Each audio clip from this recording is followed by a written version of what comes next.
Hey everybody, welcome back to school. Starting Monday, we're gonna have kids in the building. We're so excited. I'm excited. I'm really excited. All right, so welcome back to school, but more so, welcome to high school. I know it's going to be a bigger place. It may be scarier. There are gonna be lots and lots of people you don't know, but it's gonna be okay. And I hope we come back after fall break full force and be able to do things the right way. Um, but in doing so, we're going to have some different protocols and some different safety things that we have to take care of. And so I just wanted to give you kind of a heads up of what they are. Um, and that way you know what to expect as you're coming back. All right, so some things you expect to get to school. Remember, these are temporary until we go back to full time, and even then, there may be some that still linger. I don't know. We're playing this kind of by ear. I'm doing and telling you what I've heard from our principals, so things can change. We're flexible. Just remember that. So if you are a car rider, the earliest you should be arriving is 7:25 in the morning. School starts at 7:45, so I would try to be here no later than 7:40. You will be marked tardy if you're coming to school after 7:45. Buses are not supposed to be dropping off kids until 7:20, 7:25, somewhere in there. I'm not 100% on the time, but I'm pretty sure that if you are a car rider, 7:25 is your, like, when you can start arriving. You will pull up in the front circle, and there is a line. If you go around the circle, there's a line, so you may not just be dropped off right in front of the school, like right in front of the double doors. You may have to pull around the circle and then walk in. There are two options that I know of right now after you enter the building. The first option is to go to the cafeteria and eat breakfast. Now, I don't have this in one of the bullet points, but until December, every student can eat breakfast and lunch for free in the cafeteria. So if you want free breakfast, they usually have Pop-Tarts or Cocoa Puffs or different things like that. Milk, juice, fruit. Sometimes they have pretty decent biscuits and gravy, so sometimes they do that. It's kind of try to figure out what's going on and see if you want to eat. Usually they have it posted. So you might be able to find that like on a school website, or they have a Facebook page. I do know that. Or the second option is to get to the gym. And I've been told the very first day that you come, freshmen are going to be given instructions in the gym. They may tell you something to do different in this meeting than what I'm telling you. You go with what the principals say. If you walk in the building and they tell you not to go to the gym, go to first period, you go to first period. You do whatever the adult tells you to do. But from what I understand, you are either going to the cafeteria eating your breakfast, or you're going to the gym as a freshman. And then if you're in the cafeteria, you will make your way to the gym. And then you will be given some instructions. I think you're supposed to get a map, things like that. When you enter the building the very first day, somebody should be there telling you what to do. You have to wear your mask at all times unless a teacher gives you a mask break, and they will tell you, or if you're eating, drinking in the cafeteria. Those are the only times that you are not allowed to have a mask on, or those are the only times you do not have to have your mask on. So the rest of the time you're wearing it.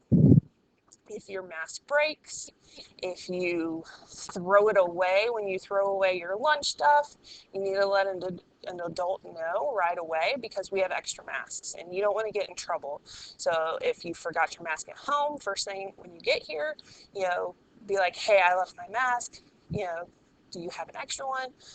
So we have those extra supplies, and I'll talk about that later, but you need to be wearing a mask at all times. You may even want to have a backup one, like in your book bag.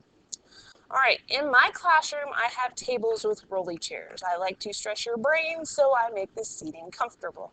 On the tables, I have already put green X's of masking tape down. Those green X's, you are not supposed to sit there. So you're going to be choosing your assigned seat. I'm not going to give you an assigned seat because I don't know any of you. So I'm going to let you choose by sitting where you want to. But you can only sit where there is not a green X. So most tables have 2 spots and you will be diagonal. And that is to help with social distancing purposes. It's very hard to do this where in my room, the size of my room, and with however many people I'm supposed to be in here. But right now, the most kids I'm supposed to have at a time is 18. That's you, 4th period, last part of the alphabet. So we're going to do the best that we can, but that's where the mask comes in. So we're going to socially distance as best we can. We're wearing our masks. We're not going to share materials, things like that, and try to maintain a safe environment. You cannot sit down when you are choosing your assigned seat. Change your mind because you see somebody else walk in and then move seats. It's not going to work, because that defeats the whole entire purpose of getting an assigned seat. So once you get in there, you're stuck. You have to sit there. It's only for a couple times until we get to fall break. So really you're gonna be sitting in that chair maybe 3 times. That's your Corona seat. So don't come in, sit down and think you're changing seats. All right, students are expected to clean up their area. So I have disinfectant that I will spray. Since we have desks, each person does not have to wipe up the disinfectant, we have tables. Since we have tables, I just need one person at that table to help me wipe it down. I have gloves if you want to use gloves as you're wiping it down. Students are expected to bring their Chromebook. Charged, please. It doesn't do you any good if it's not fully charged, and if it only has 8% battery left. So make sure you're charging it, especially this weekend. Make sure you bring paper and pencil and graphing calculator if you have your own to class. I have a class set of graphing calculators, but I am not able to allow you to touch them unless I disinfect them every single time. So until things go back to normal and we can start sharing things again, you are going to be using your calculator on your Chromebook unless you have your own handheld graphing calculator, and you can only use that if you bring it with you. You are not to have your cell phone out at all. This is one of my rules that I already put into place. We're not doing that. You keep it in your bag or your purse. You turn it off completely. We're going to have enough distractions as it is. You're wearing a mask. You got a Chromebook in front of you. You got me waving my arms, doing all kinds of crazy stuff. You do not need any other distractions. So put your cell phone away. Don't worry about it. You've been on your cell phone since March. You can take a break. Promise. Okay. The intercom in my room, they had to fix the intercoms. The intercom right now is very soft. So if you hear somebody making an announcement, let me know. Everybody needs to quiet down, so then that way we can make sure that we are getting all of our information. And it doesn't do like this weird, I know in some of the middle schools it does like a dee dee dee dee, and then they do an announcement. No, it's just, they just start talking. All right, you will enter the pod, FPod. If you haven't watched my video on how to get to FPod, you might want to do that. You're going to enter the pod by going around the circle to the right. I always go to the left, so I have to break my bad habits. You're always going to go to the right. So you're going to go to the right when you get in FPod, and I'm the 3rd door. So 3rd door on the right, and then when you leave, you're going to exit and you're going to go to the right. They want the direction to go one direction as you go through the hallway. And there are some other stuff, like if you're in an OPOD, you have to go around the library. So you may want to pay attention to that.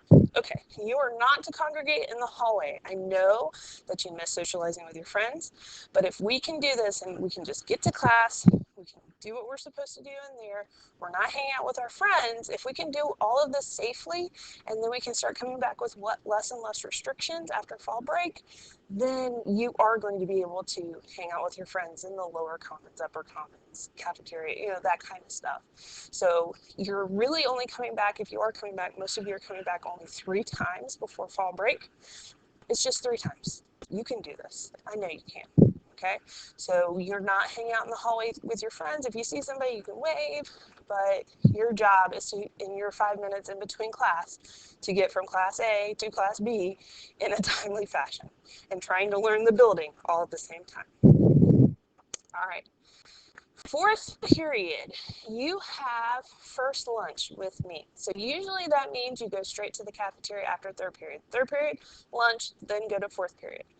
The first day you come to school, whether that be Monday or Thursday, the first day, you're going to come and bring your stuff to my room. You're going to pick your seat, remember, not at a green X, and then you're going to go to the cafeteria after that. Okay, so there are labels, there are tables with my name on them that you will be looking for. You will have an assigned seat at lunch, so you need to make sure that once you pick your seat, you're good. So if you know you already have a friend in fourth period, kind of walk with them together, stay together.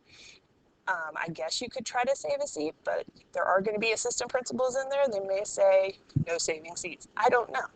But you may want to walk together, so then that way you're picking your seat at the same time and you're able to sit together. If you don't know anybody in the class, it's going to be okay, because you're going to be able to sit with other people other times, hopefully after fall break. This is temporary. You can do this 3 times, I promise. All right, you have to sit with your class in the cafeteria to eat. You cannot get up and change seats, but you have to keep your mask on while you're in the lunch line and as you're walking to go sit down. But as soon as you sit down and you're ready to eat, then you can take your mask off. You can stay there, sit in your seat, talk, you can socialize, you can eat. Then as soon as you are dismissed, or as soon as you're going to get up and throw your stuff away, then you are going to put your mask back on, and then you end up heading towards class and you keep your mask on. All right, so if you're not in my fourth period, here's the lunch schedule. So if you're an E-Pod, F-Pod, or G-Pod, you're eating first lunch and you need to go through all of the stuff that I told you about for my fourth period class. If you are an N-Pod, O-Pod, or you have Mr. Arnett or Mr. Conger, you're going to eat second lunch. And so you're going to go to their class and then they will dismiss you to lunch.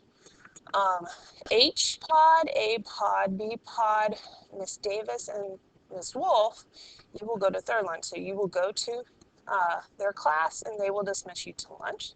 And then fourth lunch is K-Pod, C-Pod, the weight room, music, science, Mr. Good, Mr. Tipton, and Mr. Van Huss. So if you have any of those teachers as your fourth period, then you will go to lunch. You will be dismissed.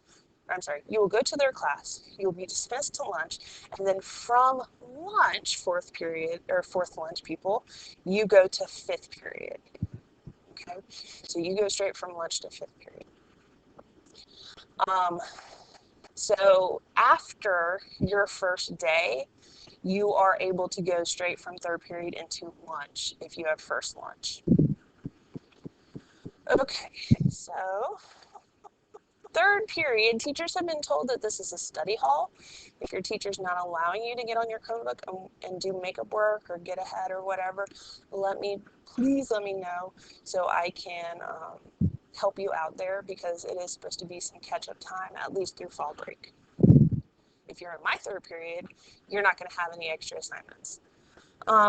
If you are remaining virtual, you will probably not able to be getting in contact with me until my planning period, which is second period, which is 9:10 to like 10:15 or something like that, or until after school. I will do my best to email you as soon as I get a chance, but the people in the building are my main concern right now, just kind of interacting with them.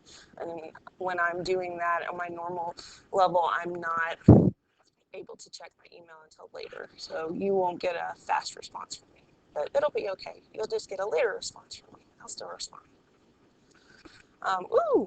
Okay, so we'll talk about that one in a minute. First period, you have a bunch of forms to take home and get filled out. You're going to get them first period on Monday. You will need to bring them back by a date, or Thursday, sorry. Monday or Thursday.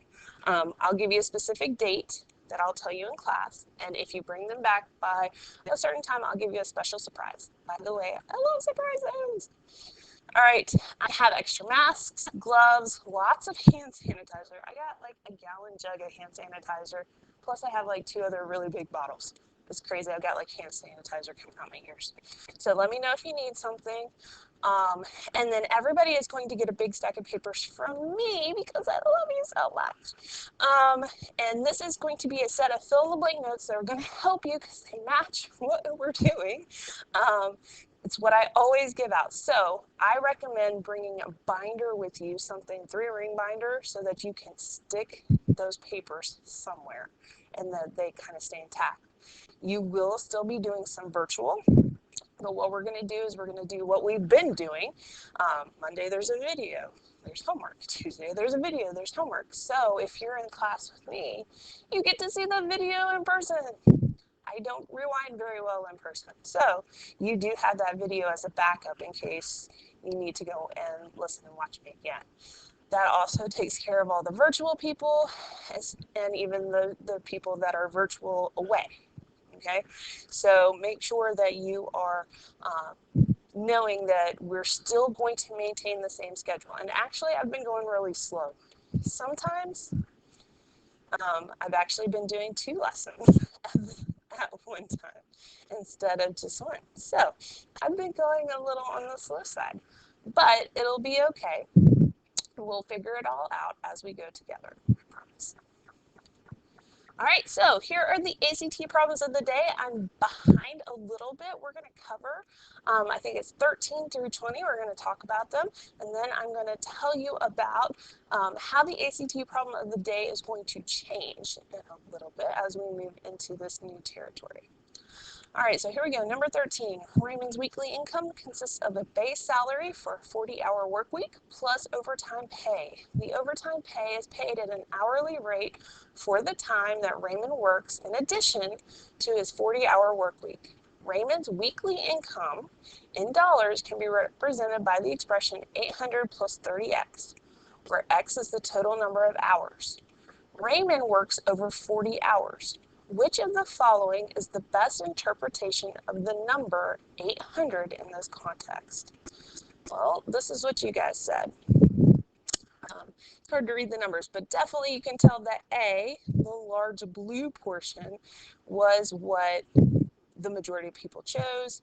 B looks like 17.6% chose B, 5.9% chose D, 2.5% chose D. I don't think anybody chose E. And then like 9.4% said no response. It's like 60.9% said A. So A is the correct answer because the weekly base pay is not going to change with the number of hours he works. X is the total number of hours he works over 40 hours. So this right here, this 30X, this is his overtime. So that means that this is his base pay because they tell us that the expression is, the overtime is paid at an hourly rate. Here we go. A base salary for a 40-hour work week plus overtime pay. So this has to be the base plus the overtime. And then the 30x is how they calculate the overtime. So A is the correct answer.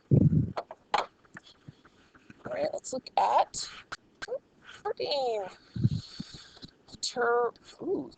Torricelli's law is given by the equation above, which is now below, where M represents the mass, H represents the height, and V represents the velocity, and G is a constant. Usually it's a gravitational constant. According to the equation from Torricelli's law, which of the following is equivalent to velocity? So they want us to solve for V. So if we're going to solve for V, we've got to move that 1/2. And how are we going to move that 1/2? We're going to multiply both sides by 2. So M V squared equals, oops, let's throw a 2 in front. I think your coefficients should go in the front. All right, this is M times V squared, so we're going to divide by M to make the M's cancel. So I get b squared equals 2gh. This is a new piece, but a lot of you know that to undo a squared, you have to take a square root of both sides. So the square root of 2gh, that is our answer. All right, let's see how we did. No, I don't want to clear. There we go. We had a mixed bag. Some people, 7.1% said A, 22.4% said B, 27.1% said C, 15.3% said D, 17.6% said E, and 10.6% didn't respond. I can understand the 2GH because that just means you didn't do the square root part to get V by itself. I think B, you just kind of just move stuff over in your head. You didn't use opposite operations. D, you maybe had trouble with the fraction a little bit. There's still an M there, so I'm not sure what happened. And then E, you do have the 2, but the M is still hanging out. So. All right, but yeah, definitely I would be working this one out by hand. There are some easy kind of things to think about or shove in a calculator, but this one you need to do a little bit of work if this was an actual ACT problem, like on your ACT test. In the equation above, which is now below, A is a constant. For which of the following values of A will the equation have no solution? So let's look at our options. A good chunk of people said A. Nobody said B. Some people said C, which I don't understand. If I do 5x equals 5, am I going to have no solution? One's a solution. I had a couple people say 10. Maybe they think fractions give you no solution. I don't know. That's 1/2. And then a couple people said -1. -1x equals 5, so x equals -5. These are all solutions. One solution, one solution, one solution. The only one that's not going to give you a solution is this one, and let's look at why. If I have 0x equals 5, let's look at it a couple different ways. Divide by 0, stick that in the calculator. The calculator don't even want to do it. Or let's think about it this way. 0 times x is 0. 0 times anything is 0. Does 0 equal 5? No, it doesn't. So you would say no solution because there's no variable. So that's why A is the best answer. Terrence's car contains 8 gallons of fuel. He plans to drive the car in miles using the fuel that is currently in the car. So he's already got some fuel.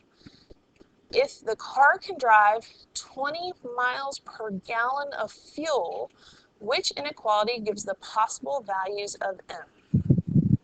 Okay, so here's our breakdown. A lot of people say A, which is the correct answer. And then let's think about this. We've got 8 gallons of fuel, and he gets 20 miles per gallon. So if I do 20 miles per gallon times 8 gallons of fuel, there's not really anything to divide by, but gallons cancel with gallons, that's going to give me 160 miles. That's how far I can go.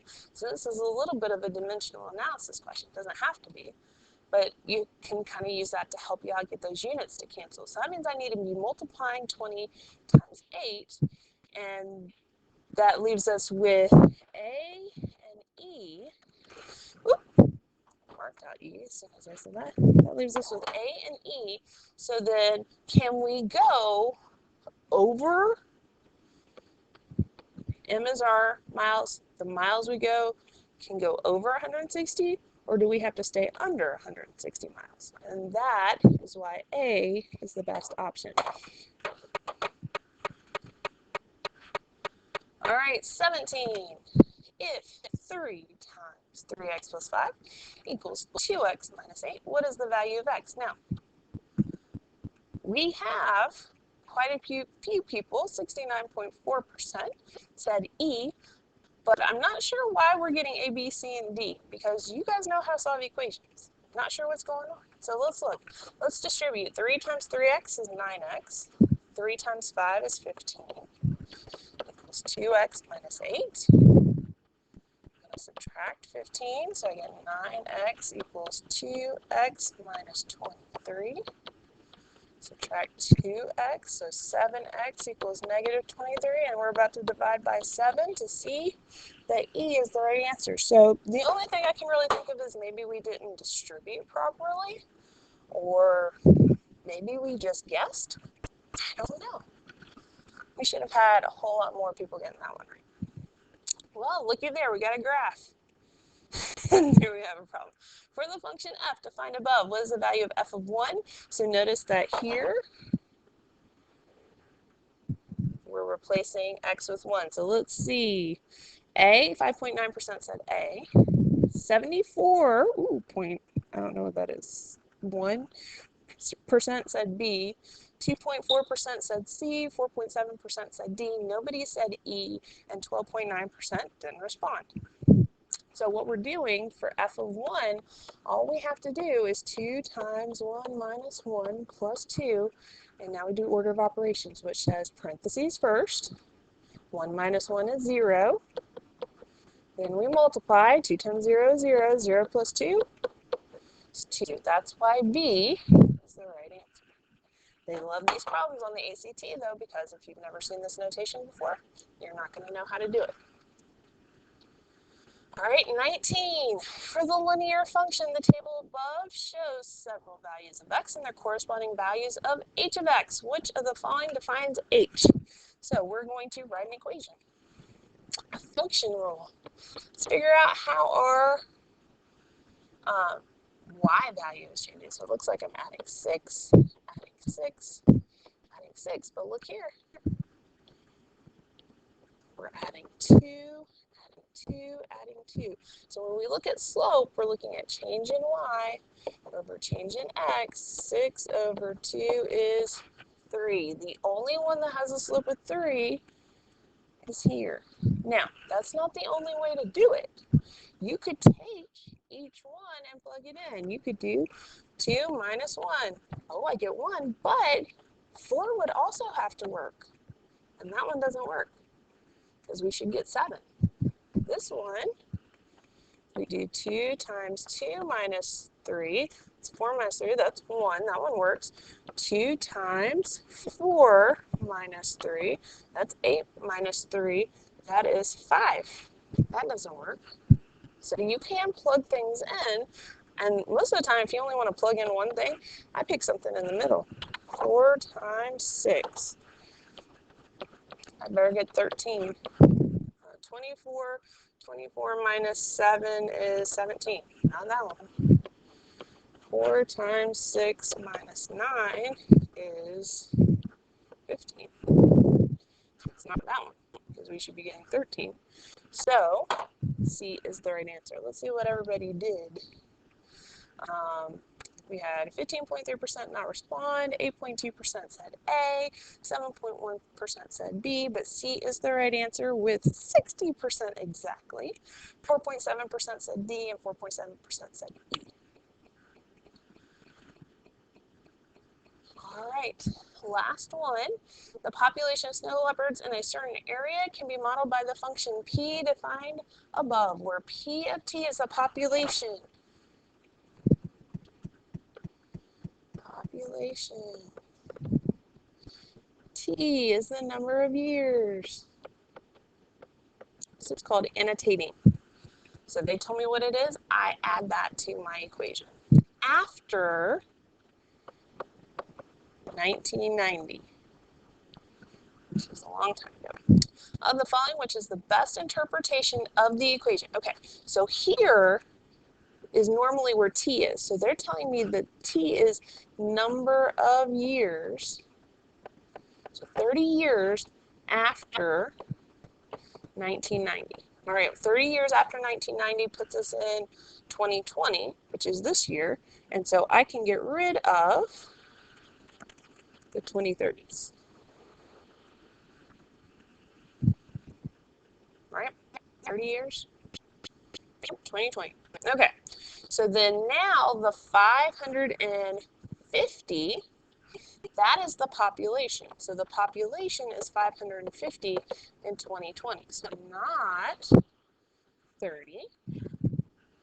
And so, and it's not E, none of the above, because we found one that works. So C is the correct answer. So let's get rid of the C as the correct answer. So we're looking at a good chunk of you did say C. Nobody said B, I don't think. 2.4% said A. These are really hard to read. 60-something% said C. 5.9% said D. 16.5% said E. 15.3% didn't respond. So pretty good. All right, so here is how the ACT problem of the day is going to work for this week and for in the future. So if you have not done your ACT problems of the day for this week, you need to get them done by Sunday at the very latest. We will be going over answers like we have been in class or in the videos. So you are not going to be able to go back and do those after the fact. If you get the majority of them right, so if you are getting, let's say we have 5 ACT problems of the day during a week, you get 3 out of 5 of them right, you're going to get bonus test points. You're going to get extra credit. Okay, it'll be per week. You can get 1 bonus test point for getting 3 out of 5. If we only do 3, for getting 2 out of 3 right. So you are going to get extra credit for doing them correctly. That means that you are not going to be able to go back after the fact.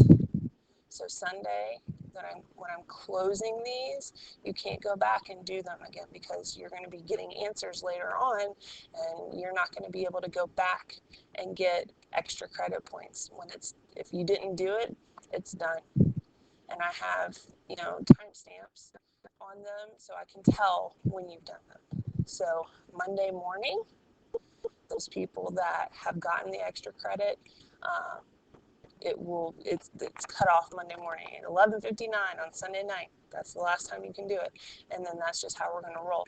There are going to be some other things that we do in class, like we have access to IXL now. There is an online textbook. I haven't decided if I'm going to use it yet, just because we're doing so many other different things that I don't want to throw something totally brand new at you. There are some classes where they are doing the brand new textbook, and I feel like some of those kids have gotten a rough end of the stick kind of deal. So I don't know how I feel about that, but it might pop up where we do some of the online textbook. So let's talk about test 3. So test 3, I've got a big blank screen here. All right, test 3, don't forget that it is Tuesday, September 22nd, during your class time.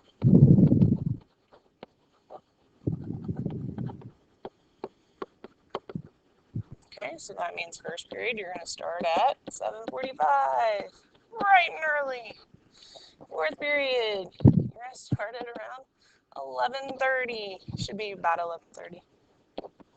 And fifth period, you should be starting about, I think our class starts at 1:25. I've usually been pushing it off to 1:30, but I think we're going to do 1:25, okay? You guys voted. Everybody voted. Only about 25 of you voted out of 85, which just lets me know how many people are watching the video to the end.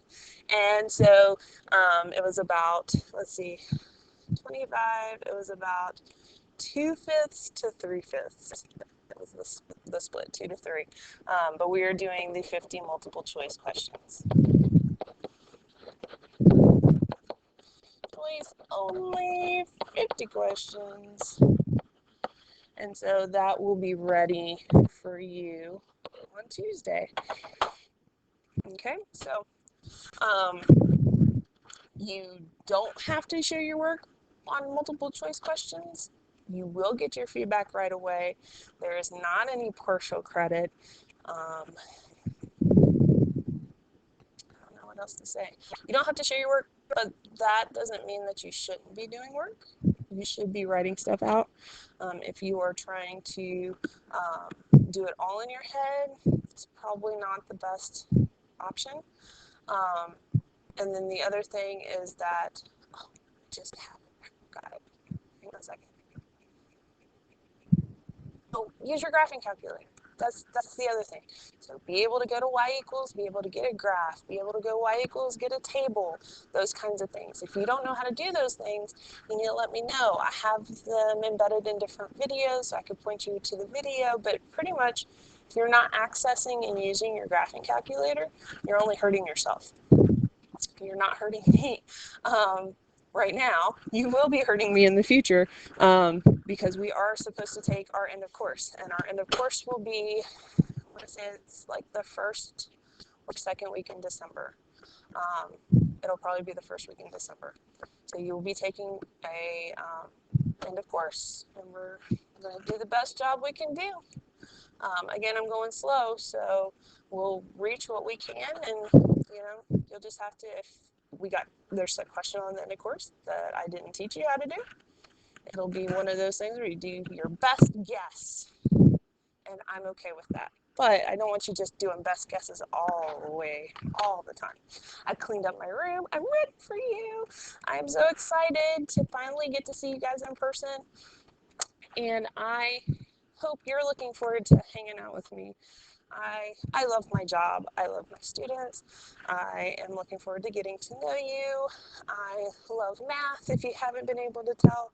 So I am so excited to be able to see you with my eyeballs and spend time with you and answer your questions. I love answering questions. And teaching, I got a new toy where I can teach with my mask on and not yell.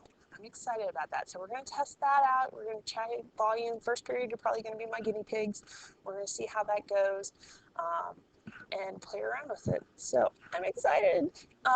So I'm going to wrap up this video. If you haven't seen the walk around to F4 video, you might want to watch that too. That was a couple days ago. All right, bye guys.